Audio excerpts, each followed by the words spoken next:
Bonjour, je suis Isabelle Laurent et je représente l'équipe francophone de la société MMEO. Et aujourd'hui, je voudrais vous parler d'une autre personnalité. On va dire la personnalité analytique.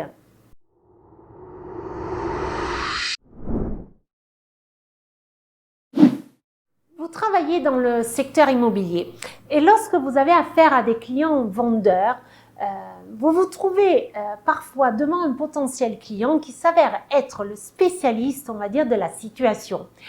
Autrement dit, il veut savoir tous les détails possibles. Il vous pose, on va dire, tellement de questions que parfois, vous avez l'impression de vous retrouver face à un interrogatoire. Il cherche les détails les plus possibles, plus d'informations. Donc, vous avez deviné de qui nous parlons. Si nous faisons référence, on va dire, aux styles sociaux, nous parlons de la personnalité analytique.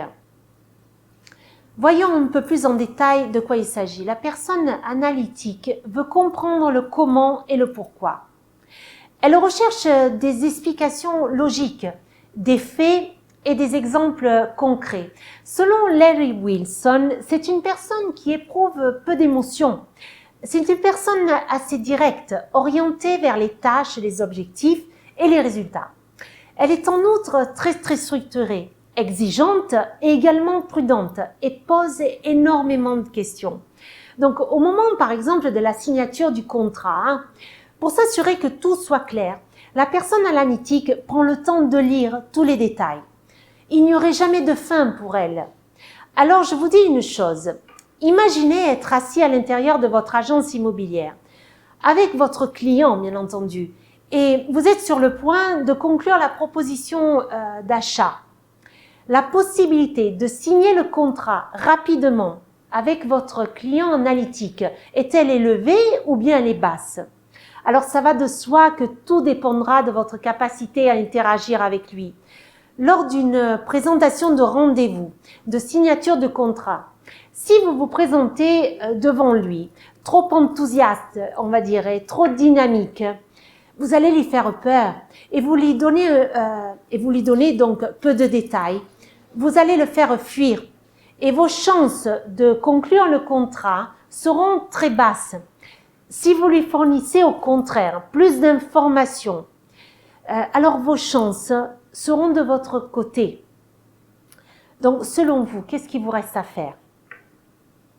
Si vous pouviez, je dois dire entre nous, si vous pouviez, dès les premières secondes, raisonner, communiquer comme eux, pour réussir on va dire, à les identifier, à connaître le type de client que vous avez devant vous, qui rentre donc dans votre agence immobilière.